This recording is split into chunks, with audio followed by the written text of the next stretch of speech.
Law total 100 marks का है, लेकिन this 100 marks is divided into two sections, two parts. Part 1, Part 2. Part 1 is law. Part 2 is BCR. Law will be of 60 marks. BCR will be of 40 marks. Total कितना हुआ? 100 marks. Completely subjective paper है, कुछ भी टिक टिक करने के लिए नहीं आएगा, ठीक है। फॉर सीए, अभी मेरे बात को गौर से सुनो। लॉ जो है भैया, ये इंग्लिश ग्रामर, बीसीआर का फुल फॉर्म है बिजनेस कॉरेस्पॉन्डेंस एंड रिपोर्टिंग। ये जो नाम रखा बीसीआर, इसका उद्देश्य क्या था? ठीक है, व्हाट वाज द राम मंदिर कौन क्लास करने के लिए आया राम मंदिर के आईडी से, ऑफिशियल आईडी से, वो भी?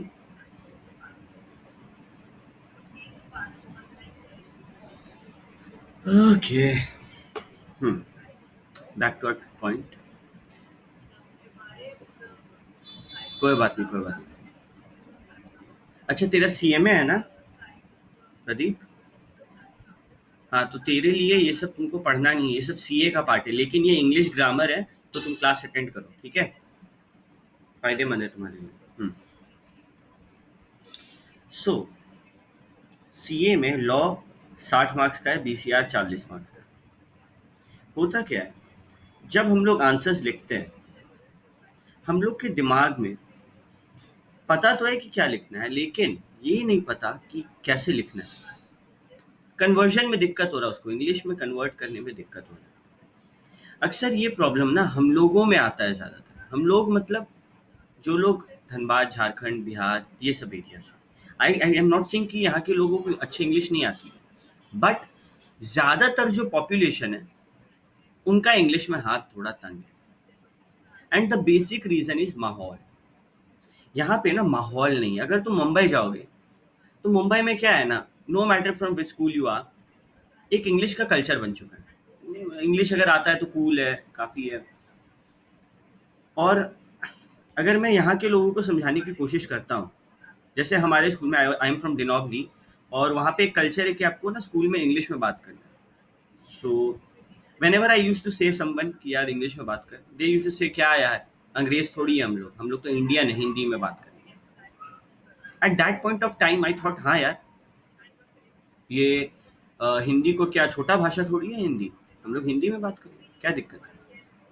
But later onwards I realised English का महत्व। जब हम लोग इंग्लिश में अच्छे से कॉन्वर्सेशन कर सकते हैं, इंग्लिश में अच्छे से लिख सकते हैं ना, हम लोग ऑलरेडी कंपटीशन में बहुत आगे आ चुके हैं, बहुत आगे। इंग्लिश एक इम्प्रेशन क्रिएट करता है सामने वाले के नज़र में हमारा। आज हम इंटरव्यू देने जाएंगे और हमारा इंग्लिश अच्छा है, बहुत अच्छा, fluent, communication skill top notch है, तो लोग ना इम्प्रेस होकर जॉब देंगे, बोलेंगे भाई चल काम तो ये सीख लेगा टाइम के साथ साथ, इसके अंदर ये एक कम्युनिकेशन का स्किल है, बात करने का तरीका है इसके अंदर, इसको लेना बनता है। I have seen people who are from Hindi medium, और यू वोंट बिलीव, एक एक लाइन को ना वो लोग हिंदी में कन्वर्ट करके अपने कॉपी में लिखता था लॉ का। आई हैड अ स्टूडेंट, वो एक एक लाइन को हिंदी में लिखता था, हिंदी में समझता था, और फिर इंग्लिश में उसको रटता था। फिर I recommended him some YouTube channels, जिससे वो इंग्लिश समझा, प्रैक्टिस किया, और इंटर भी उसने एक अटेम्प्ट में निकाल लिया। फाउंडेशन भी, फाउंडेशन में लगा 2 अटेम्प्ट लगा, इंटर उसका एक अटेम्प्ट में हो गया था, दोनों बहुत मेहनत किया उसने। तो अल्टीमेटली ये बीसीआर है इंग्लिश ग्रामर, जिसमें कोई टीचर का काम नहीं है, कोई दुनिया का किताब तुमको नहीं सिखा सकता। बीसीआर यानी कि इंग्लिश ग्रामर तुम्हारा खुद का स्किल है। कुछ टिप्स है जो तुम लोग नोट डाउन कर सकते हैं। ठीक है, अपने इंग्लिश को बेहतर करने के लिए। English movies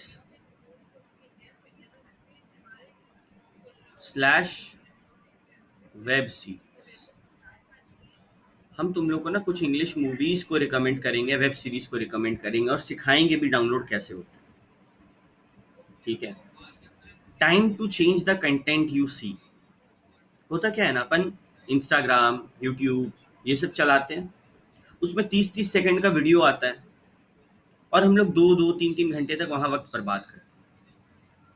I am not stopping you from using phone, phone use करो, बट उसमें जो देख रहे हैं ना, वो अच्छा क्वालिटी का सामान होना चाहिए जो हमें बेटर बनाए। कुछ मूवीज हैं जो हम तुम लोग को रिकमेंड करें।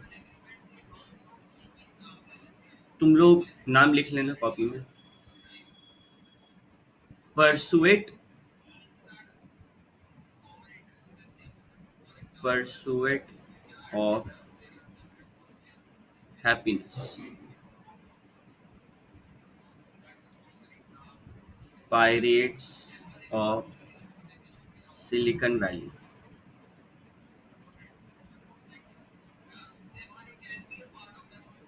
ट्वाइलाइट, हैरी पॉटर, ये सबका पार्ट्स है मूवीज का। ठीक है, ट्वाइलाइट, हैरी पॉटर। हम्म,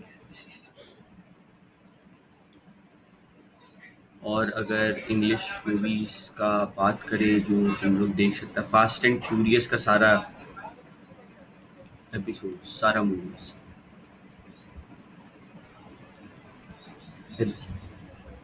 हाँ, एवेंजर्स, यस, मार्वल के तरफ से बहुत सारा Avenger, iron man, doctor strange, ये सब क्या है, तुम लोग को रिफ्रेशिंग भी लगेगा, देखने में मज़ा भी आएगा, और इंग्लिश में देखना है। ट्विस्ट ये है, हिंदी में नहीं देखना है, इंग्लिश में देखना है। हो सके तो सबटाइटल ऑन करके देखो स्टार्टिंग, बट किस में देखना है, इंग्लिश में। ठीक है, बात करें वेब सीरीज का।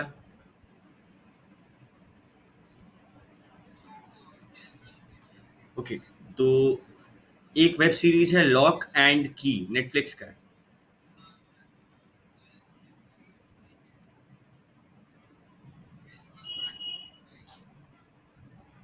स्ट्रेंजर थिंग्स, सूट्स, ये मेरा फेवरेट वेब सीरीज है, ये पूरा लॉ के ऊपर है। ठीक है, और बहुत भारी वेब सीरीज है, एक नंबर एकदम। सूट्स, ठीक है, एंड मनी हाइस्ट।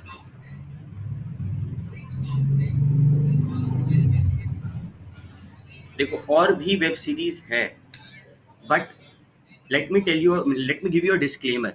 सबको वार्निंग दे रहे हैं। अब ये नहीं कि भैया बोले मूवीज देखने, घर में दिन भर बैठ के मूवी देख रहे हैं, ठीक है, फिर तुम लोग के पेरेंट्स का फोन आएगा, कैसे टीचर है आप क्या कर रहे हैं। याद रखो, कोई भी चीज लिमिट में अच्छा होता है। ठीक है, वेब सीरीज का ना एक बहुत बड़ा दिक्कत है, जो मेरे को भी नहीं पता था। पिछले साल का जो लॉकडाउन था, तब मेरे को पता चला कि वेब सीरीज अगर हम लोग लिमिट में नहीं देखे तो वो एक ऑब्सेशन बन जाता, बीमारी बन जाता। आई was watching a web series and लगातार, ठीक है, वेम्पायर डायरीज करके वेब सीरीज है, बहुत संभल के देखना, बहुत एडिक्टिव वेब सीरीज है। ठीक है, ये सब बहुत ज़्यादा एडिक्टिव हो जाता है। I was watching it, watching it, watching it, रुक ही नहीं रहे थे। फिर मेरे को रियलाइज हुआ कि मैं इससे ऑब्सेस्ड हो गया, तो एक गैप बनाने में थोड़ा मुश्किल लगा। तो तुम लोग को ध्यान रखना है, दिन का एक episode of a web series is more than enough. और फ्रेंड्स, ऑसम वेब सीरीज, इतना काफ़ी है। ठीक है, अगेन क्लास रिकॉर्ड हो रहा है, दिन का सिर्फ एक वेब सीरीज और हफ्ता में सिर्फ एक या दो मूवी बस।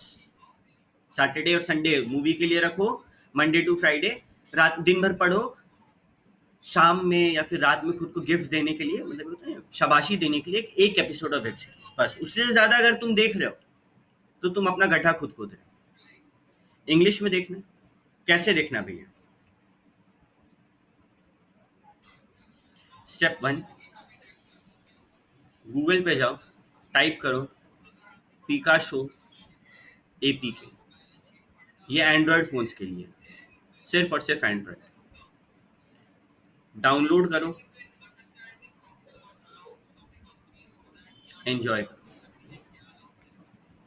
ठीक है, this is the most common way for you to enhance your English. कोशिश करो डेली। ठीक है, ये तो एक टिप था। पहला टिप क्या था? पहला टिप था इंग्लिश मूवीज और वेब सीरीज देखो। टिप नंबर 2, नोवेल पढ़ो। नोवेल पढ़ो। कुछ ऑथर का अगर हम नाम बताएं, Robin Sharma, Brian Tracy,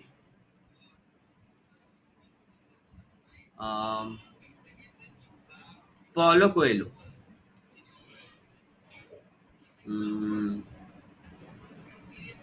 Napoleon Hill, ये सब जो ऑथर्स हैं, ये लोग का बुक लाइफ ट्रांसफॉर्मिंग है गाइस। ठीक है, let me tell you one thing. तुम लोगों से कुछ लोग मेरे को अभी तक देखा नहीं है। I am quite young in age. ठीक है, एंड बिलीव मी, जो भी आई एम टुडे, जितना भी I am working hard and I am teaching also, everything is possible because of these authors. Daily रात में सोने से पहले आई हैव अ हैबिट कि मैं 20 से 25 मिनट एक नोवेल तो जरूर पढ़ता हूँ, जरूर एकदम। क्योंकि क्या होता है ना, नोवेल पढ़ने से एक तो इंग्लिश का फ्लो बना हुआ है मेरा। नोवेल पढ़ते मतलब ऐसे नहीं, दिमाग में I read it out loud. ठीक है, और दूसरा, ये सब जो ऑथर्स है ना, ये लोग का काम है पॉजिटिव नोवेल लिखना। नहीं होता है, सेल्फ हेल्प, पर्सनालिटी डेवलपमेंट, ये सब पे ये लोग लिखते हैं। एक और किताब है जय शेट्टी का, नया नया किताब है ये, नए नए ऑथर है। जय शेट्टी का यूट्यूब चैनल भी है, और इनका किताब भी मस्ट रिकमेंडेड है। ठीक है, तो तुम लोग ये सब किताब को डाउनलोड कर सकता है। खाली ऑनलाइन जाओ, चूज करो कौन सा बुक देखना है, पढ़ना है, डाउनलोड कर लो पीडीएफ। खाली गूगल पे टाइप करना, free PDF. For example robin Sharma का एक किताब है the monk who sold his Ferrari, चाहो तो परचेज कर लो। तुम लोग अभी सब मिलोगे कल परसों में, जब भी लाइव क्लास होगा, तो तुम लोग सब बोलो हम ये नोवेल खरीद रहे, तुम ये खरीदो, तुम ये खरीदो, सबको एक एक नोवेल खरीदो। फिर तुम लोग क्या करो, कंप्लीट करो, किसी से एक्सचेंज कर लो, कंप्लीट करो, किसी से एक्सचेंज कर लो। सो नोवेल पढ़ने का ये तरीका होता है, and this simple habit will transform your life, believe me. अच्छा भैया, मूवी दिखा दिया आप हम लोग को, नोवेल पढ़ा दिए हैं, और क्या? न्यूज, इंग्लिश न्यूज देखो। फोन में डाउनलोड कर लो इन शॉर्ट्स, डेली हंट, ये दो एप्लीकेशन तुम्हारे फोन में होना चाहिए। अगर तुम लोग को शेयर मार्केट वगैरह में कल को इंटरेस्ट लेना है, तो मनी कंट्रोल करके एक ऐप, ये 3 ऐप तुम लोग अपने फोन में डाउनलोड करेगा। ठीक है, वेरी इंपॉर्टेंट। प्रैक्टिस करने के लिए हम तुम लोग को प्ले स्टोर से एक ऐप का लिंक भेजेंगे व्हाट्सएप ग्रुप में। ठीक है, वो भी तुम लोग यूज करके अपना इंग्लिश को बेहतर कर सकते हैं। और क्या तरीका भैया इंग्लिश बेहतर करने का? द मोस्ट इफेक्टिव तरीका, डेली प्रैक्टिस। ये मेरा पर्सनल एक्सपीरियंस है। बात कुछ ऐसा है कि my background is not so rich. ठीक है, हम एक झरिया से हैं, एक नॉर्मल झरिया, तुम लोग जानता है, तुम लोग आया होगा झरिया। ठीक है, और तुम लोग भी सब धनबाद से हो, तो तुम लोग जानते हो कि हम हमारा जो लोकेलिटी होता है, वहाँ जो मेन भाषा चलता है वो सॉर्ट ऑफ हिंदी है, वो असली हिंदी नहीं है। असल में हम लोग किस लैंग्वेज में बात करते हैं पता है? थोड़ा थोड़ा बिहारी में मिक्स होता है उसमें। जैसे वी डोंट यूज मैं, हम लोग क्या बोलते हैं? हम। फॉर एक सिंगल पर्सन भी हम लोग यूज करते हैं कि हमको भूख लगा है, तो that is not particular Hindi, है ना? वो तो थोड़ा वैसे मिक्स हो जाता है। इसी के कारण मेरे को एक थोड़ा सा ना इशू था। इशू जैसे ये फॉर एग्जांपल यही वर्ड लो, इशू, ISSUE, ठीक है। और मेरे को प्रॉब्लम था कि हम इशू नहीं बोल सकते थे। मेरा प्रॉब्लम था, आई यूज्ड टू से इशू, श और स, बड़ा दिक्कत होता था इसको यूज करने में। सो ये जो था ना daily practice, what I used to do is, हमारे यहाँ पे ना इंग्लिश लिटरेचर का किताब होता था बचपन में। I used to open the book, sit in front of the mirror and read it out loud. कस कस के पढ़ते थे। पढ़ते पढ़ते शीशा में खुद से आई कांटेक्ट करते हैं, देखते हैं कि भाई परफेक्ट पोजीशन कौन सा है। खुद को रिकॉर्ड करते, कुछ बोलते हुए, मानो कोई पोएम लिखे इंग्लिश में तो उसको रिकॉर्ड किए बोल के, फिर देखें नहीं यहाँ पे मेरा प्रोनाउंसिएशन अभी भी गड़बड़ है, ठीक है। ये जो चीज़ है, this cheese is very useful. अगर तुम डेली प्रैक्टिस करोगे ना इंग्लिश का, तभी तुम्हारा बोलने का तरीका बेहतर होगा। और कोई तरीका नहीं है इंग्लिश को बेहतर करने का। इंग्लिश सुनना, देखो हम लोग सारा सेंसेस को यूज कर रहे हैं। मूवीज देख के, वेब सीरीज देख के, ईयर, 5 सेंस ऑर्गन होता है ना, ईयर का यूज कर लिए। नोवेल पढ़ के आई का यूज कर लिए। न्यूज पढ़ के आई का यूज कर लिए। डेली प्रैक्टिस करके माउथ का यूज कर लिए। जितना हो सके सेंसेस को इंग्लिश में डाल दें। 5 सेंस ऑर्गन है, अब स्किन वगैरह नहीं कर सकते यूज, टंग वगैरह यूज नहीं कर सकते, बट फिर भी जितना हो सके अपने सेंसेस को इंग्लिश में डालना सीखो। गलती होगा, डरने का नहीं, ठीक है। आज गलती करोगे ना, तब एग्जाम में जाके सही होगा। आज 10 आदमी के सामने बेइज्जती होगा, कल वही 10 आदमी आके तुमको कॉन्ग्रेचुलेशंस बोलेगा जब तुमको जॉब मिलेगा, जब तुम्हारे एग्जाम्स क्लियर होगा। गाइस, अगर तुम लोग को इंग्लिश नहीं आता है, सीए में छोड़ो, दुनिया का कोई कोर्स भी तुम नहीं कर पाएगा। हाँ, अगर तुम टैलेंटेड है तो अलग बात है, बट तुमको इंग्लिश सीखना पड़ेगा। इतने बड़े बड़े क्रिकेटर्स हैं, महेंद्र सिंह धोनी, विराट कोहली, क्या लगता है बचपन से इतना फराटेदार इंग्लिश था? नहीं, ये लोग कोर्स किया है, हजारों रुपया, लाखों रुपया देकर खुद को इंग्लिश में बेहतर किया है। अपार्ट फ्रॉम क्रिकेट, ये लोग इंग्लिश पे भी मेहनत किया है। सक्सेस का एक छोटा सा सीक्रेट होता है, कम्युनिकेशन। और कम्युनिकेशन में इंग्लिश एक बहुत बड़ा हिस्सा है, ठीक है। तो आई होप तुम लोग ये सब नोट डाउन किया होगा और तुम लोग डेली इंग्लिश प्रैक्टिस करेगा। अभी भैया इंग्लिश में प्रैक्टिस करना क्या है, बीसीआर है क्या चीज, थोड़ा इसको आप हम लोग को बताओ, ठीक है। So let me explain you. BCR का सीन कुछ ऐसा है कि हमारा जो बीसीआर है वो कुछ पार्ट्स में डिवाइडेड है। तुम लोग अगर बीसीआर का किताब देखेगा तो ऐसे करके कुछ चैप्टर्स है, टोटल 13 चैप्टर है, ठीक है। और ये 13 चैप्टर को 3 पार्ट में डिवाइड किया गया है, ठीक है। ये 13 चैप्टर को 3 पार्ट में डिवाइड किया गया है। पहला part, first 6 chapters, communication, sentences, vocabulary, comprehension passage, note making, basics. फिर दूसरा part, precis writing, article writing, report writing, letter writing, mails writing, resume writing, meetings. Basically यही, सॉरी, दूसरा पार्ट यही है, ठीक है। तो टोटल देखा जाए तो 2 पार्ट में है। अगर हम लोग देखें और ध्यान से तो कम्युनिकेशन एक अलग ही पार्ट है।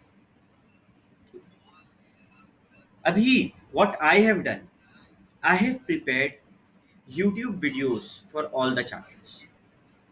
हर चैप्टर के लिए यूट्यूब वीडियोस प्रिपेयर्ड है, छोटा छोटा यूट्यूब वीडियो बना के रखा। और हर संडे हम तुम लोग को एक चैप्टर का यूट्यूब वीडियो देंगे। ग्रामर पे अभी हम लोग खुद से काम करेंगे, बाकी comprehension passage, note making, precise writing, ये जितना कुछ भी है सबका यूट्यूब का वीडियो मिलेगा, तुम लोग देखेगा। तुम लोग हमें क्वेश्चन देंगे कि ये क्वेश्चन बनाओ, तुम लोग बैठ के घर पे वो अच्छे से क्वेश्चन को लिखेगा, हमको ला के सबमिट करेगा, फिर हम चेक करके बताएंगे तुम्हारा कहाँ गलती हो रहा है, नहीं हो रहा है। ये प्रोसीजर है बीसीआर पढ़ने का, ठीक है। ये पूरा तरीका है बीसीआर पढ़ने का। क्लास में कौन सा चैप्टर पढ़ाई होगा, कम्युनिकेशन, और सेंटेंसेस का बेसिक्स। आज हमारा सेंटेंसेस का जो है बेसिक का पार्ट है। इसके बाद जो डायरेक्ट इनडायरेक्ट टाइप होता है, एक्टिव पैसिव होता है, जो ये सब क्वेश्चंस एग्जाम में आते हैं, ये सब का वीडियो बना के प्रॉपर रेडी, ठीक है।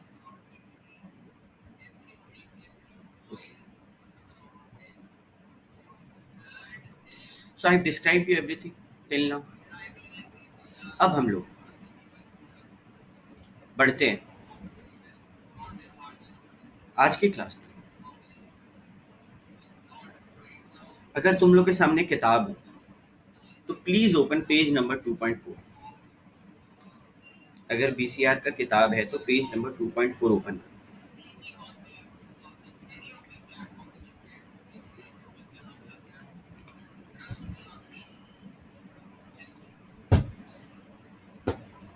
ठीक है,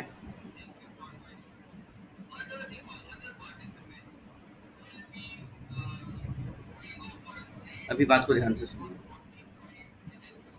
जब हम लोग बात करते हैं इंग्लिश ग्रामर के बारे में, पहला चीज जो दिमाग में आता है, जो हर बच्चा का प्रॉब्लम होता है, 2.4 सबसे पहला जो हमारा इशू होता है वो क्या होता है पता है? भैया सेंटेंस बनाने में दिक्कत हो रहा है दिमाग में, क्या लिखें क्या बोले समझ नहीं आ रहा। ये दिक्कत हमको हर कोई पूछता है कि भैया सेंटेंस दिमाग में कैसे बनाए। मेरा पहला सवाल तुम लोग से, सेंटेंस होता क्या है जो दिमाग में बन नहीं रहा है? तुम्हारे दिमाग में एक थॉट है, एक सोच है, जिसको तुमको एक्सप्रेस करना है।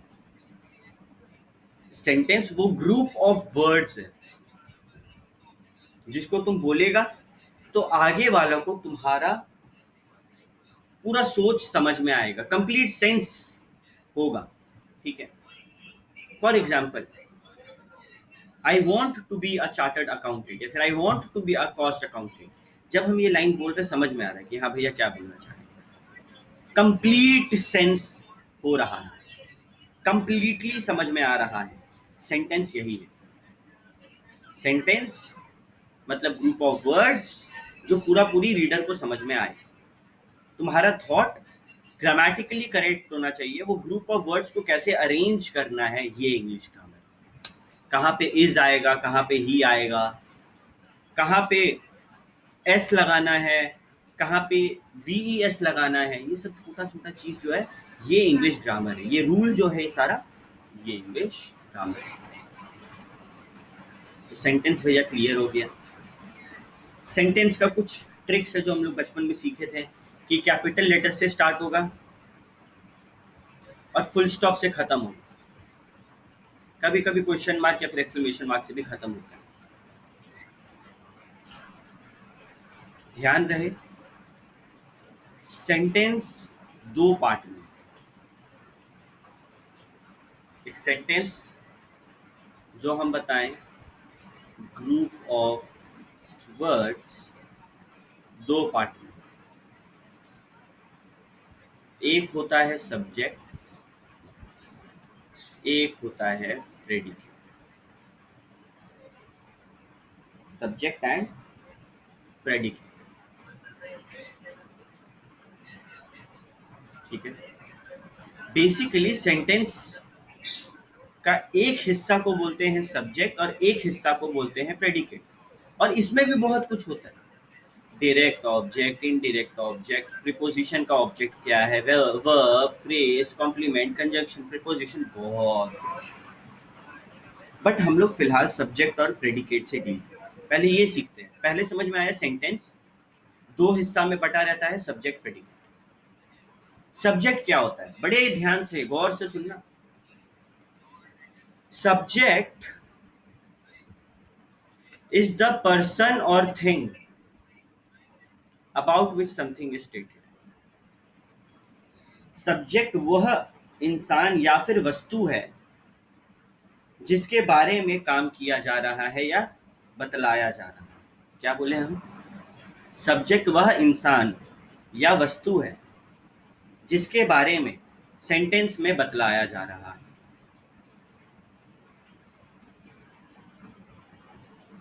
I want to become very successful.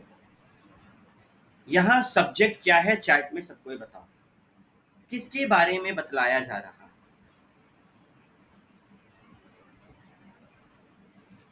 I want to become successful किसके बारे में बतलाया जा रहा है? Exactly I. यस, तो आई सब्जेक्ट हुआ। ठीक है। Ram is a good boy, subject क्या है? कोई पूछा? बस क्या? हाँ, ये तुम लोग तुरंत बता रहे हो ना। You know the secret behind it, दिमाग में क्या काम हो रहा है, तुम्हारा दिमाग में क्या कॉन्वर्सेशन हो रहा है, तुम्हारा दिमाग बोल रहा है किसके बारे में बात हो रहा है, राम के बारे में, सब्जेक्ट राम। कहीं भी हो क्वेश्चन, कुछ भी हो, सब्जेक्ट निकालने बोला है, सीधे पूछो दिमाग से किसके बारे में बात हो रहा है। The old women was walking down the street, किसके बारे में बात हो रहा है? Old women. The weather in Mumbai is hot and humid, किसके बारे में बात हो रहा है? वेदर कहाँ का? मुंबई का। Exactly. सब्जेक्ट समझ में आ गया, किसके बारे में, किस इंसान या फिर वस्तु के बारे में बात किया जा रहा है। प्रेडिकेट, प्रेडिकेट सेंटेंस का वह हिस्सा है जो हमें सब्जेक्ट के बारे में कुछ बतलाता है। I am repeating the entire line, तुम लोग गौर से सुनना, ध्यान से सुनना। प्रेडिकेट सेंटेंस का वो हिस्सा है जो सब्जेक्ट के बारे में कुछ बतलाता है। सब्जेक्ट क्या? वह इंसान या वस्तु जिसके बारे में कुछ बतलाया जा रहा है। प्रेडिकेट क्या? सब्जेक्ट के बारे में जो चीज हम लोग बतला रहे हैं उसे हम प्रेडिकेट कहते हैं। For example, I want to become successful, I subject है और वॉन्ट टू बी सक्सेसफुल जो पूरा हिस्सा बाकी, वही तो प्रेडिकेट है। जिसके बारे में बात हो रहा है सिर्फ वो सब्जेक्ट, बाकी सब क्या? प्रेडिकेट। बहुत इंपॉर्टेंट लाइन बोला मैंने अभी, I am repeating it once again. जिसके बारे में बात हो रहा है वह सब्जेक्ट है, बाकी सब प्रेडिकेट। ठीक है, ओके। तुम लोग को सब्जेक्ट और प्रेडिकेट मोटा मोटी समझ आए। ठीक है, लेट मी सी अगर यहाँ पे तुम लोग का कुछ क्वेश्चंस है तो। हियर इट इज, सारा सेंटेंस। चलो, पहला sentence, Lalit gave Reema the pen, बताओ तो सब्जेक्ट क्या है?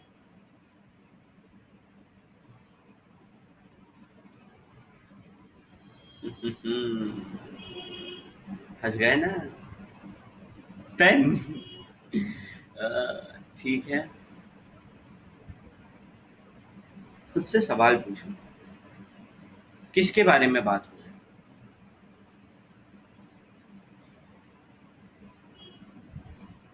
हम्म,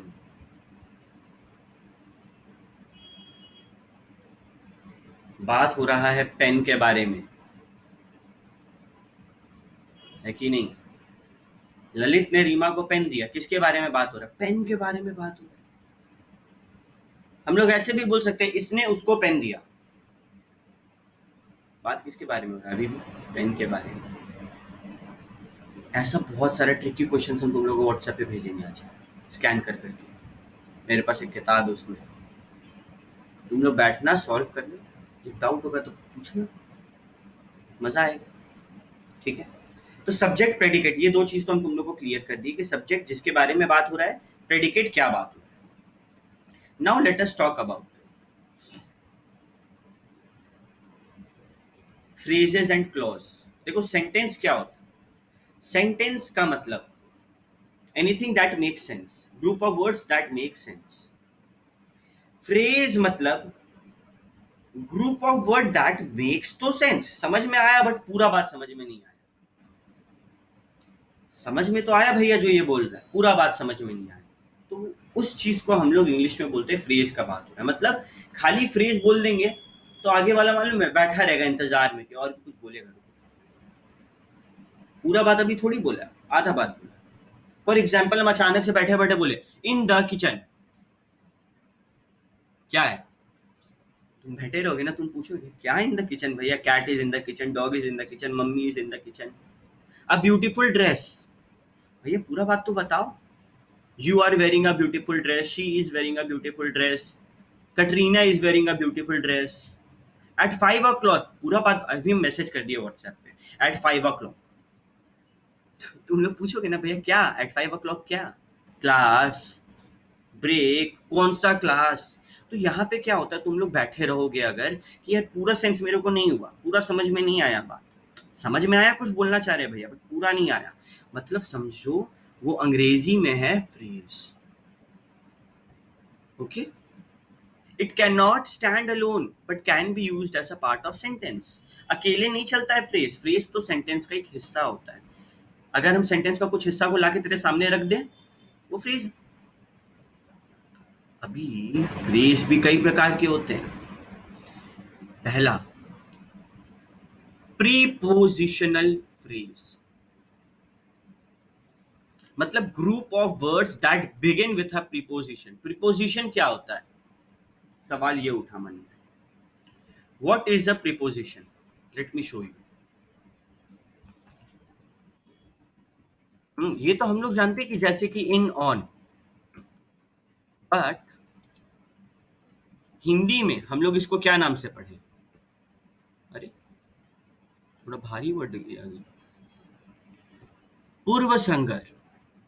ठीक है, बेसिकली किसी चीज का पोजीशन जो शब्द बताए उसे हम प्रीपोजिशन कहते हैं। Repeat with me at your home. किसी चीज का पोजीशन जो शब्द बताए उसे हम प्रीपोजिशन कहते हैं। अक्सर प्रीपोजिशन के बाद कोई नाउन या प्रोनाउन होता है। नाउन हो सकता है प्रोनाउन हो सकता है जेरेंड हो।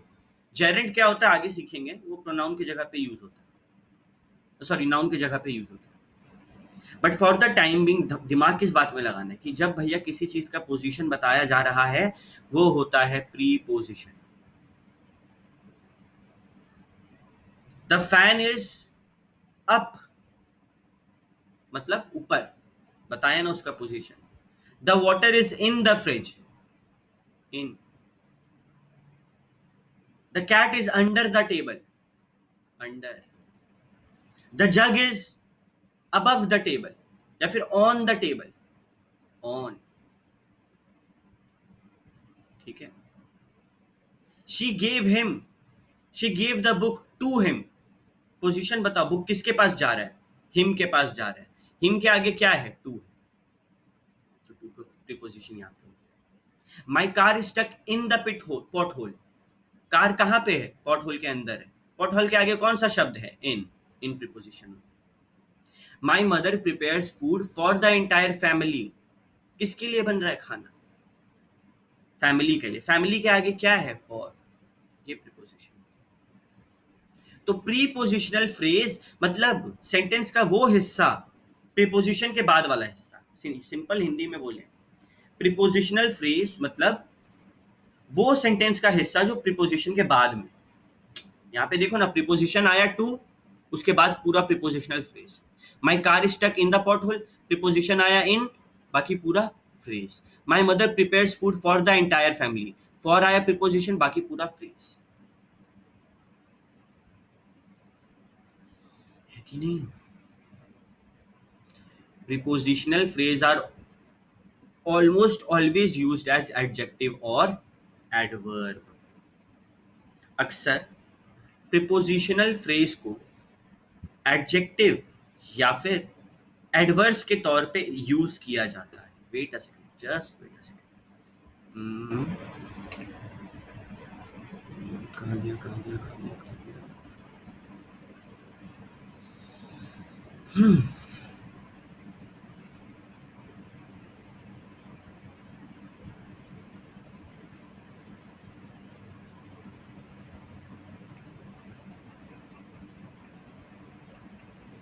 इसमें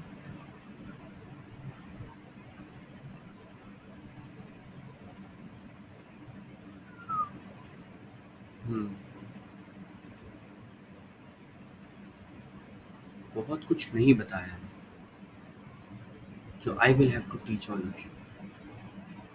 ठीक है, चलो कोई नहीं, हम लोग थोड़ी देर बाद बात करेंगे क्या होता है प्रीपोजिशन, वर्ब क्या होता है, एडवर्ब क्या होता है, सब चीज के बारे में। For the time being prepositional phrase is a type of phrase. Phrase का मतलब सेंटेंस का एक हिस्सा which make sense but not complete sense. Prepositional phrase मतलब भैया प्रीपोजिशन के बाद जितना हिस्सा है उसको अलग कर दीजिए, वो हो जाता है प्रीपोजिशनल फ्रेज। ठीक है, एक लाइन बोलते हैं, तुम लोग को बताना प्रीपोजिशन क्या है। ठीक है, the statue is of the museum. बताओ इसमें preposition of, of, exactly, of है प्रीपोजिशन। कैसे पता चला? तुम लोग को फीलिंग आने लगेगा, क्या किसका पोजीशन बता रहा है? स्टैचू का। ठीक है, द स्टैचू कहाँ पे? म्यूजियम में। कैसे पता चला? उसके पहले कौन सा वर्ड है? ऑफ, यही है भैया। ठीक है, ओके।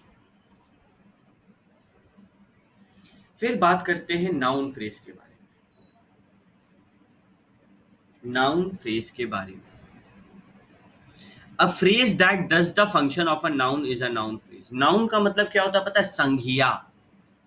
नाउन मतलब संज्ञा, किसी, कोई बता सकता है? संज्ञा याद किया था कोई? संज्ञा या सर्वनाम हम लोग बचपन में पढ़ते थे। संज्ञा क्या होता है? संज्ञा एकदम हिंदी हिंदी। किसी व्यक्ति यानी कि पर्सन, वस्तु यानी कि थिंग, स्थान यानी कि place, name of any place, person और थिंग। हिमालय का बात किए, नाउन है। क्यों भैया? हिमालय पहाड़ है, बहुत फेमस, नाम है उसका। नेपाल का बात किए, नाम है, वो भी नाउन हुआ। रवि नाम है, नाउन हुआ।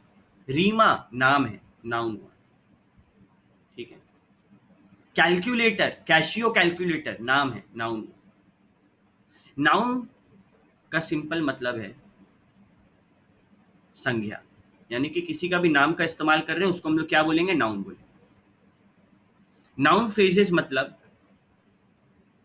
कुछ एग्जाम्पल बताते हैं। The strange creaking sound scared the inmates in the house. इसका हिंदी में कन्वर्जन करें तो जो स्ट्रेंज यानी कि अजीब, क्रीकिंग, जैसे हम लोग दरवाजा, पुराना दरवाजा अगर बंद करते तो कैसे आवाज करता है? की करके, उसको बोलते हैं क्रीकिंग साउंड। तो the strange creaking sound scared the inmates of the house. Scared मतलब लोगों को डरा दिया। क्या नाउन है यहाँ पर? The strange creaking house sound scared the inmates of the house. बताओ क्या नाउन है?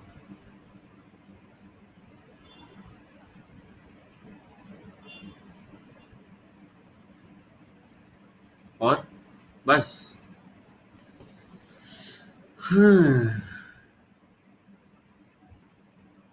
चलो एक और क्वेश्चन फेंकते हैं तुम लोगों के सामने। Sarita eats a lot of food at lunch, क्या है? The beach is a great place for picnic, क्या है? जब भी किसी पर्सन यानी कि सरिता, प्लेस यानी कि बीच, या फिर थिंग यानी कि हाउस का बात करें तो नाउन फ्रेज। भैया एग्जाम में हम लोग से ऐसे पूछेगा कि what is a noun phrase, कभी नहीं। तुम लोग को रटने का कोई चीज जरूरत नहीं, खाली सुनते जाओ, समझते जाओ, दिमाग में हटाते जाओ, बस। वर्ब फ्रेज क्या होता है? वर्ब का मतलब तुम लोग जानता है? हिंदी में क्या बोलते हैं वर्ब को? कर्ता, क्रिया, मतलब कोई काम करना। वर्ब मतलब कोई एक्शन, किसी भी एक्शन को जो हम लोग ले रहे हैं वो क्या होता है? वर्ब। कोई भी एक्शन, वर्ब मतलब एक्शन। वर्ब फ्रेज का मतलब सिंपली कोई वर्ब है, जैसे I am playing football. Verb क्या है? हम क्या कर रहे हैं बताओ? प्लेइंग, प्लेइंग वर्ब हुआ। The man is drinking coffee, verb क्या है? ड्रिंकिंग। कोई भी फॉर्म में हो, ठीक है, कोई भी फॉर्म में, present tense, past tense, future tense, perfect, perfect continuous, कुछ भी हो, वर्ब वर्ब होता है। वर्ब मतलब क्रिया, कोई काम जो किया जा रहा है उसको वर्ब बोलते हैं। ठीक है, और एडजेक्टिव फ्रेज क्या होता है? एडजेक्टिव का मतलब कौन बताएगा? यस, विशेषण। किसी भी चीज की विशेषता को जो शब्द बतलाए उसे हम एडजेक्टिव कहते हैं।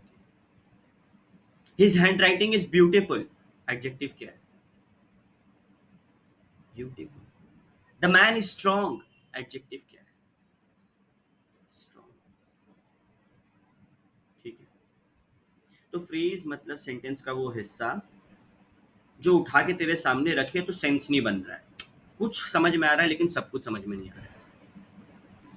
हम लोग को सिलेबस में 4 टाइप का बताया फ्रेज, और भी होता है, 10 टाइप का फ्रेज होता है, 4 ही बताया, प्रीपोजिशनल, नाउन, वर्ब, एडजेक्टिव, बस।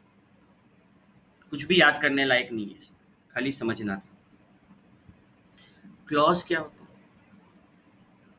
फ्रेज में देखिए, अगर हम लोग फ्रेज फ्रेज में तुम लोग को कुछ सब्जेक्ट दिख रहा है? कहीं भी सब्जेक्ट या प्रेडिकेट कुछ समझ में आ रहा है? बताओ तो। नहीं, फ्रेज में कुछ नहीं समझ में आ रहा है। और यहीं पे मानो ये लाइन लेते हैं, ये he has a chain of gold, subject क्या है?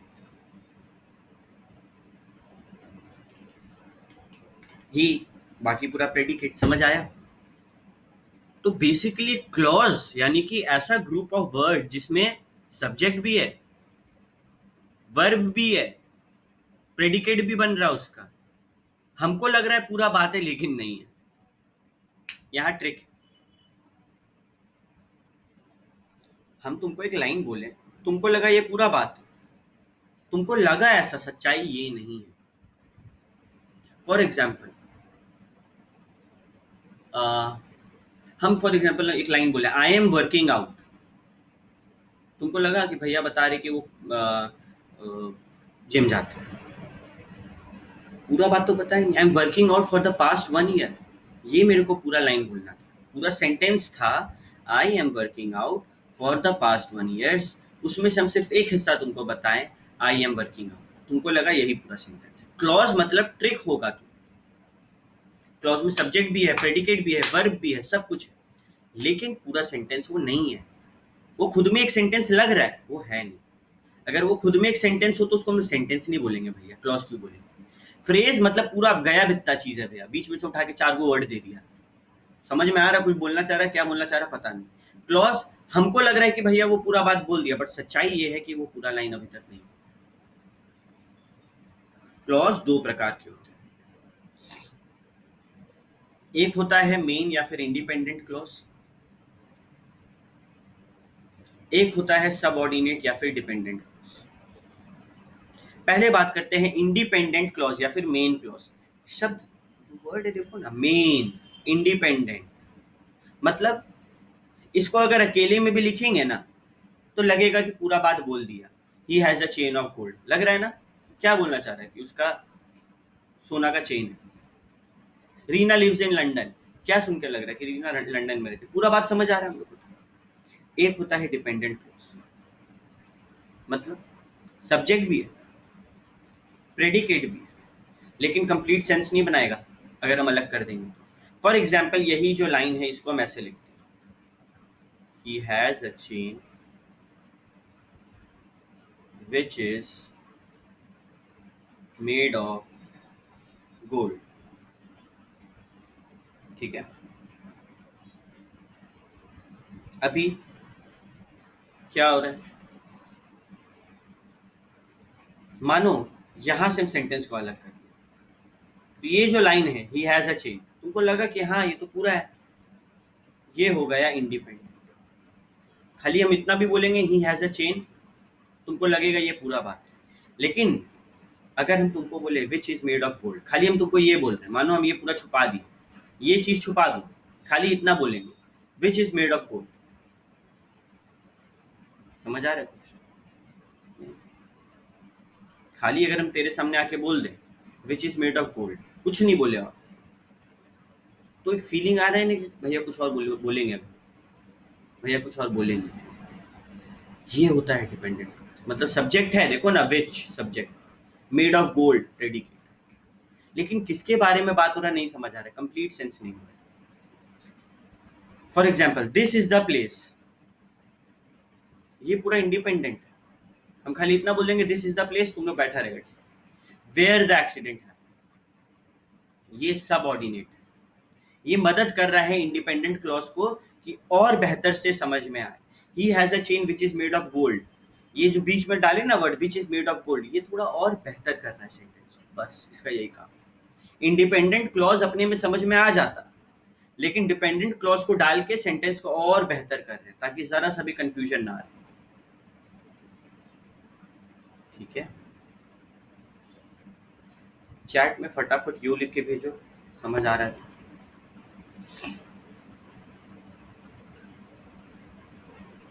समझ में आ रहा है तो यू लिख के भेजो।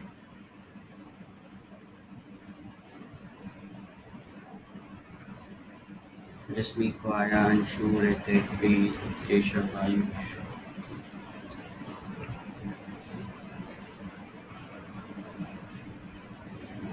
ठीक है, अब बात करते हैं टाइप्स ऑफ डिपेंडेंट क्लॉज क्या है, कैसे डिपेंडेंट क्लॉज होते हैं। एडजेक्टिव का मतलब था विशेषण,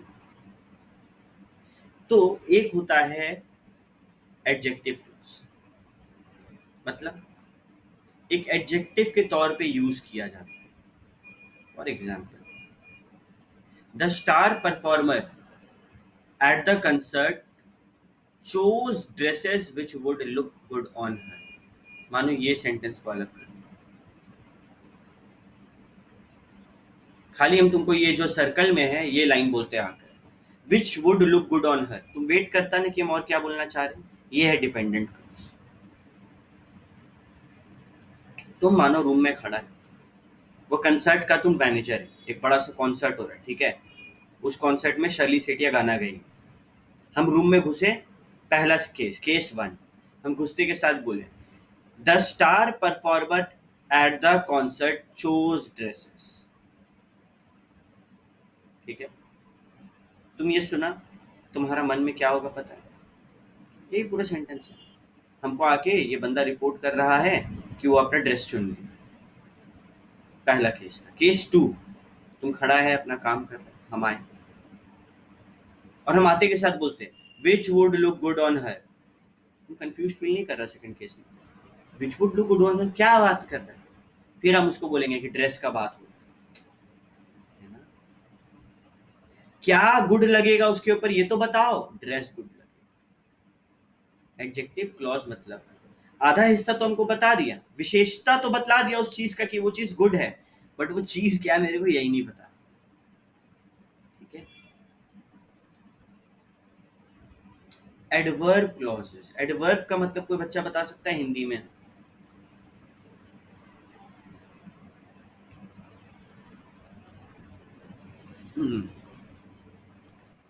एडवर्ब इन हिंदी, क्रिया विशेषण, मतलब ही इज प्लेइंग, ठीक है, playing verb, he is playing magnificently, ये जो वर्ड है ना मैग्निफिशेंटली, ये है एडवर्ब। वो कैसा खेल रहा है, वह क्रिया, वह जो काम कर रहा है, वह काम कैसा हो रहा है, ये एडवर्ब बताता है। मतलब क्रिया का विशेषता बतलाना, जो काम हो रहा है वो कैसा हो रहा है ये बतलाना। ठीक है, adverb describes a verb, verb के बारे में बतलाता है एक एडजेक्टिव के द्वारा। मतलब सिंपल वर्ड में बोले तो adjective plus verb is equal to adverb, है कि नहीं। नाम देखो ना, एडजेक्टिव प्लस वर्ब क्या हो गया, adverb. Let us see the example. When the food arrived, the children ate everything. When the food arrived, the children ate everything.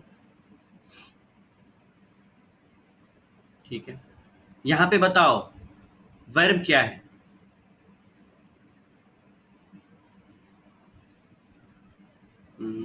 Eight, ठीक है, एडजेक्टिव क्या है?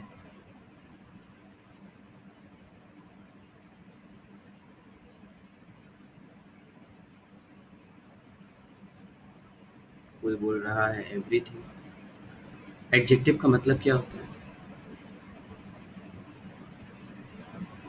विशेषता बतलाना। यहाँ पे किसका बात हो रहा है? खाना का। खाना के बारे में क्या विशेषता बतलाया जा रहा है? कि वह आ गया। When the food arrived, ये है वो विशेषता जिसके बाद वर्ब हुआ। The children need everything. ठीक है, ज्यादा कंफ्यूज होने का जरूरत नहीं है। समझ में आ रहा है? गुड। नहीं आ रहा है, आज जो हम भेजेंगे वो बनाना जरूरी है, वो समझ में आना जरूरी है एग्जाम देने के लिए। ठीक है, ये सब तो ऐसी थ्योरी पार्ट है जो हम लोग को डील करना पड़ेगा। नाउन क्लॉज मतलब डिपेंडेंट क्लॉज। डिपेंडेंट है किसके ऊपर? नाउन के ऊपर। ठीक है, that it will rain seems likely. Okay, it will rain, बारिश होगा ऐसा लग रहा है। अच्छा, यहाँ पे नाउन क्या है बताओ? रेन। किसके बारे में बात हो रहा है? थिंग क्या है जिसके बारे में बात किया जा रहा है? रेन। ठीक है, जनरली जब हम लोग बात करते हैं ऑब्जेक्ट के बारे में, ऑब्जेक्ट मतलब किसके बारे में बात हो रहा है? ठीक है, फॉर एग्जाम्पल सब्जेक्ट बताए थे। सब्जेक्ट क्या? जिस चीज के बारे वह इंसान या वह व्यक्ति या फिर वस्तु जिसके बारे में बात किया जा रहा है। प्रेडिकेट, वह इंसान या व्यक्ति पे जो व्यक्ति या फिर वस्तु पे जो चीज हो रहा है उसे हम प्रेडिकेट कहते हैं। ऑब्जेक्ट, ऑब्जेक्ट दो टाइप के होते हैं, direct object, indirect object. Direct object मतलब person or thing that is affected by the verb of the subject. The football is kicked. The football is kicked. Ball को क्या हो रहा है? किक मारा जा रहा है। तो सीधा सवाल, किसको किक मारा जा रहा है? बॉल। वर्ब क्या है? किक। किसको मार रहे हैं? सीधा से पूछो। ठीक है, अच्छा, the ball hit Manish. Verb क्या है? हिट। किसको लगा? Manish. Roohi repaired the computer yesterday. Verb क्या है? रिपेयर्ड। किसको किए? Computer. We built a castle on the beach. Built verb है, काम एक्शन क्या हुआ यहाँ पे? बनाया गया, बिल्ट किया गया। क्या? कैसल। किसको बनाए? कैसल को बनाए। I have baked a cake. क्या काम किया तुम? बेकिंग किया। किसको किया? केक को। डायरेक्ट ऑब्जेक्ट में सीधे पूछो। ये लाइन तुम लोग लिख लो कॉपी में या फिर किताब में।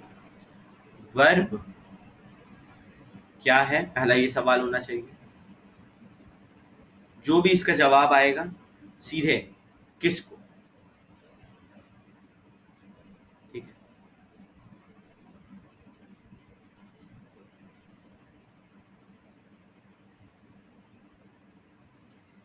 जनरली ये जो ऑब्जेक्ट होता है डायरेक्ट ऑब्जेक्ट, वो सिंपल होता है काफी। सब्जेक्ट है, एक सब्जेक्ट होगा, एक वर्ब होगा और एक ऑब्जेक्ट होगा जिसके ऊपर काम हो रहा है। सब्जेक्ट होगा, वर्ब होगा और ऑब्जेक्ट होगा जिसके साथ काम हो रहा है। ये जो वर्ब और ऑब्जेक्ट है ना, यही तो है प्रेडिकेट। हम क्या बोले थे? सब्जेक्ट यानी कि जिसपे काम, जो काम कर रहा है। प्रेडिकेट बाकी सेंटेंस का पूरा हिस्सा। वो बाकी सेंटेंस का पूरा हिस्सा क्या क्या क्या चीज का होता है? उसमें एक वर्ब होता है, उसमें एक ऑब्जेक्ट होता है। इनडायरेक्ट ऑब्जेक्ट, वह व्यक्ति या फिर वस्तु जिसके लिए काम किया जा रहा है। ठीक है, सीधे बोले वर्ब क्या है। दूसरा सवाल, किसके लिए? किसके लिए काम किया जा रहा है? देखो ना, I made Neha pasta for lunch. Verb क्या है बताओ तुम लोग? मेड। किसके लिए? नेहा के लिए। नेहा हमारा इनडायरेक्ट ऑब्जेक्ट है। Preeti is writing me a letter right now. Verb क्या है? किसके लिए? मी। तो मी इनडायरेक्ट ऑब्जेक्ट है। I have made my mom a promise. Verb क्या है? किसके लिए? मम्मी के लिए। मिस नायर टीचर्स अस इंग्लिश ग्रामर। क्या है वर्ब? टीचर्स। किसको? हम लोग। देखो, नोटिस करो, वर्ब के जस्ट बाद में जो है, वर्ब के जस्ट बाद वाला जो है, हमेशा वो इनडायरेक्ट ऑब्जेक्ट है। फॉर्मूला देखो ना, सब्जेक्ट होगा, फिर उसके बाद वाला पूरा प्रेडिकेट, प्रेडिकेट में वर्ब है, वर्ब के बाद इनडायरेक्ट ऑब्जेक्ट और फिर डायरेक्ट ऑब्जेक्ट। इनडायरेक्ट ऑब्जेक्ट मतलब किसके लिए, फॉर हूम, और डायरेक्ट ऑब्जेक्ट मतलब कौन किया। ठीक है, किसको किया, कौन किया। ठीक है, यहाँ पे क्या बताता है? वॉट। अगर हम लोग बात करें, डायरेक्ट ऑब्जेक्ट क्या बताता है, क्या हो रहा है, क्या लगा, राम को क्या लगा, राम किसको किक किया, हम लोग क्या बनाए, केक बनाए, खाना बनाए। और ये क्या बताता है, इनडायरेक्ट ऑब्जेक्ट किसके लिए बना। तो जब भी इनडायरेक्ट ऑब्जेक्ट होगा वो किसके किसके बीच में होगा, वर्ब और डायरेक्ट ऑब्जेक्ट के बीच में। ठीक है, फिर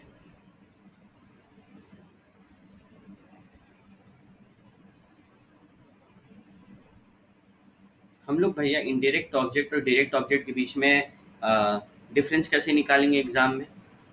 obviously, the object of the preposition comes immediately after the preposition. देखो ना, यहाँ पे हम लोग देखे थे प्रीपोजिशंस, एक सेकंड पहले ये पढ़ा ले। The object of the preposition क्या होता है, पहले ये सीखो।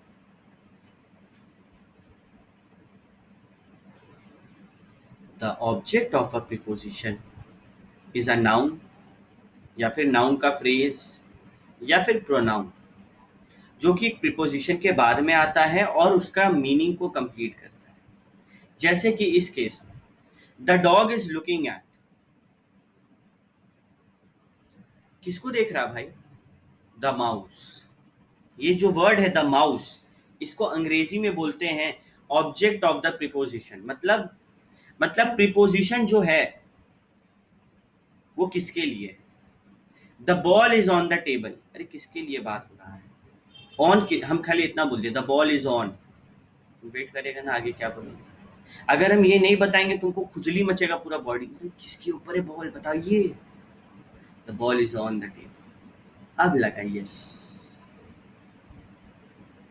यू आर गोइंग टू, भैया कहाँ, कोलकाता। ओके, तो कोलकाता जो वर्ड है, जब सुन के शांति लगा। प्रीपोजिशन तो बता दिए, प्रीपोजिशन के बाद जो वर्ड है जिसको सुन के पूरा सेंटेंस समझ में आता है उसको बोलते हैं ऑब्जेक्ट। किसका, प्रीपोजिशन का।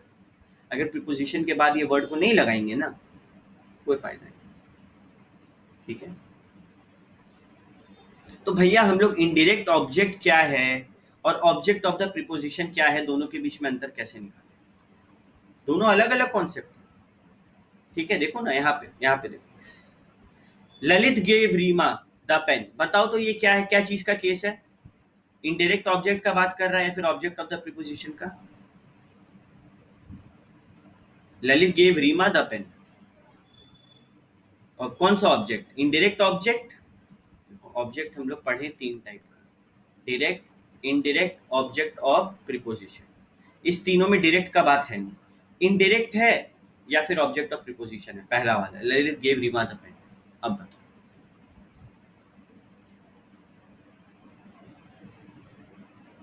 नहीं, इनडायरेक्ट।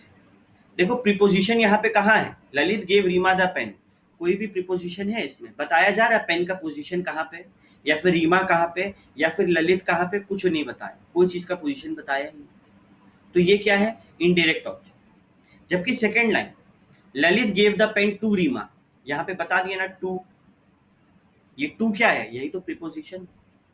अगर हम मानो खाली इतना बोलते हैं Lalit gave the pen to और चुप हो गए, लग रहा है ना अजीब, लग रहा है ना, किसको दिए पेन, रीमा को।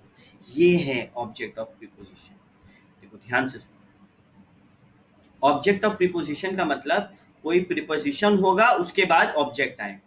देखो हम लोग पढ़ना सीख गए ऑब्जेक्ट क्या है, ठीक है। ऑब्जेक्ट मतलब किसके लिए काम हो रहा है, रीमा के लिए। अगर रीमा के पहले प्रीपोजिशन है मतलब ऑब्जेक्ट ऑफ द प्रीपोजिशन वाला किस्सा है। कभी भी प्रीपोजिशन के डायरेक्ट बाद में इनडायरेक्ट ऑब्जेक्ट नहीं आएगा। हमेशा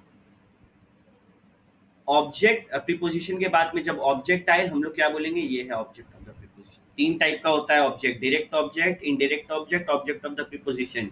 डायरेक्ट ऑब्जेक्ट आसान है, इनडायरेक्ट क्लियर कर दिए। और ऑब्जेक्ट ऑफ द प्रीपोजिशन के बारे में तुम लोग को बताएं कि अगर किसी ऑब्जेक्ट को प्रीपोजिशन के बाद में रख रहा है तो उसको इनडायरेक्ट ऑब्जेक्ट मत बोलो, उसको बोल दो ऑब्जेक्ट ऑफ द प्रीपोजिशन, बस नाम बदला है बात से। वर्ब के बारे में बात की है, किसी भी क्रिया को वर्ब कहते हैं। वर्ब अनेक प्रकार के होते हैं, सारे टाइप के वर्ब्स को हम लोग सीखते हैं, ठीक है। पहला फाइनाइट वर्ब, मतलब ऐसा वर्ब जो नंबर के साथ बदलेगा। जैसे कि I am a teacher, she is a teacher, they are a teacher. जब नंबर बदल रहा है ना तब वर्ब भी बदल रहा है, ठीक है। एम, इज, गोज, गो, ये सब बदल रहा है कब, जब इसको बोलने वाला नाउन या प्रोनाउन चेंज होगा। आई यानी कि एक इंसान का बात हो रहा है, ही यानी कि एक इंसान का बात हो रहा है बट वो हम नहीं। आई के साथ हमेशा एम लगता है, ही और शी के साथ इज लगता है। She goes to school every day, they go to school every day. They के साथ गोज यूज नहीं कर सकते हम। सब छोटा छोटा रूल है जो हम लोग आगे जाके पढ़ेंगे, ठीक है। नॉन फाइनाइट वर्ब मतलब जिसको फर्क नहीं पड़ता है कि कितना नंबर है, इनफाइनाइट हो सकता है। जैसे to walk, to run, doesn't matter कौन कर रहा है कितना कर रहा है। I love to walk, they love to walk, I love to run, they love to run. बदल रहा है क्या, नहीं बदल रहा है कुछ। टू रन तो वैसा का वैसा ही। दूसरा पार्टिसिपल, सुनते थे ना, पास्ट पार्टिसिपल, प्रेजेंट पार्टिसिपल। मतलब इसमें दोनों वर्ब का भी नेचर है, एडजेक्टिव का भी नेचर है। He sat on a broken chair, पहला वर्ब क्या है, सैट, वो बैठ रहा है। किसमें, चेयर में, लेकिन कौन सा चेयर, ब्रोकन चेयर। जेरेंड्स क्या होता है, जेरेंड मतलब वर्ब का एक ऐसा तरीका जिसके लास्ट में आईएनजी लगे और वो नाउन है। अब वही नाउन बन गया। Playing cricket is not allowed है, अब यही नाउन बन गया। जेरेंड मतलब नाउन प्लस वर्ब, वो जेरेंड बोलते हैं, ठीक है।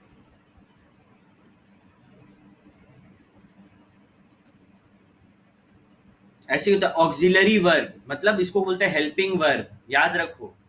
M, is, are, was, were, has, have, had, does, do, did, ये सब क्या है, ऑक्सिलरी वर्ब है। मतलब वह वर्ब जो सेंटेंस को कंप्लीट करने में मदद करे। मॉडल्स, मॉडल मतलब वैसा वर्ब जो किसी और की वर्ब के साथ मिलाए तो सेंटेंस कंप्लीट हो। I can drive a car, यहाँ पे वर्ब ड्राइव है लेकिन अगर हम ये वर्ड यूज नहीं करते can, I drive a car. देखो मतलब तुम समझो बात। हमसे पूछा गया, हम लोग सबको रूम में, तुम लोग बच्चा लोग बैठा हुआ था, हम पूछे किसी को गाड़ी चलाने आता है और तुम हाथ उठा के बोला आई ड्राइव अ कार, ये गलत सेंटेंस है। तुम बोलेगा I can drive a car, मतलब तुम बता रहे कि मेरे अंदर गाड़ी चलाने का एबिलिटी है, ठीक है। मॉडल्स कितना होता है पता है, मॉडल्स क्या क्या बताता है पहले ये समझो। एक्सप्रेस करता है permission, possibility, certainty, necessity. Total 9 type का मॉडल होता है। Can, could, may, might, must, shall, should, will, would, ये सब क्या है, वर्ब है। लेकिन ये वर्ब को हम लोग मॉडल का नाम दे दिए। क्यों, ये बतलाता है कि मूड कैसा है, टेंस कैसा है, परमिशन है, पॉसिबिलिटी है, सर्टेनिटी है, नेसेसिटी है, किस चीज के बारे में बात किया जा रहा है। ऐसा ही होता है ट्रांजिटिव वर्ब। ट्रांजिटिव वर्ब मतलब only make sense if it exerts it's action on an object. अगर वो किसी ऑब्जेक्ट के साथ बोलेंगे तभी समझ में आएगा। मिहिर स्पोक, खाली इतना बोल के रुक गए, समझ आ रहा है? नहीं। मिहिर स्पोक द ट्रुथ, या फिर Mihir spoke the lie. The driver stopped the car. खाली अगर हम यहां तक बोले द ड्राइवर स्टॉप्ड, गलत है, इसके बाद लगेगा द कार। या फिर हम खाली ऐसे बोले the driver the car, stopped word इस्तेमाल नहीं करें, गड़बड़ नहीं लगता। ये सब ट्रांजिटिव वर्ब होता है, ठीक है। ऐसे ही होता है इनट्रांजिटिव वर्ब, ठीक है। ट्रांजिटिव वर्ब में क्या है, एक ऑब्जेक्ट है जिसके ऊपर काम हो रहा है, truth, car, man. Intransitive verb को ना ऑब्जेक्ट का जरूरत नहीं। He ran a long distance, बताओ ऑब्जेक्ट क्या है? अगर हम बोलते he ran a long distance in Dhanbad, तो धनबाद ऑब्जेक्ट होता है। बट कुछ ऑब्जेक्ट का जरूरत नहीं है इनट्रांजिटिव वर्ब, ठीक है। तो आज हम लोग ओवरलोड नहीं करते। अभी कुछ ही देर में तुम लोग को हम कुछ पेपर्स को स्कैन करके भेजेंगे। तुम लोग का होमवर्क है आज का कि तुम लोग सबको ही वो पेपर को बैठ के बनाएगा कॉपी में और स्कैन करके हमको वापस भेजेगा, ठीक है। नहीं नहीं नहीं, क्वेश्चंस क्या आएगा, एग्जाम के लिए प्रिपेयर नहीं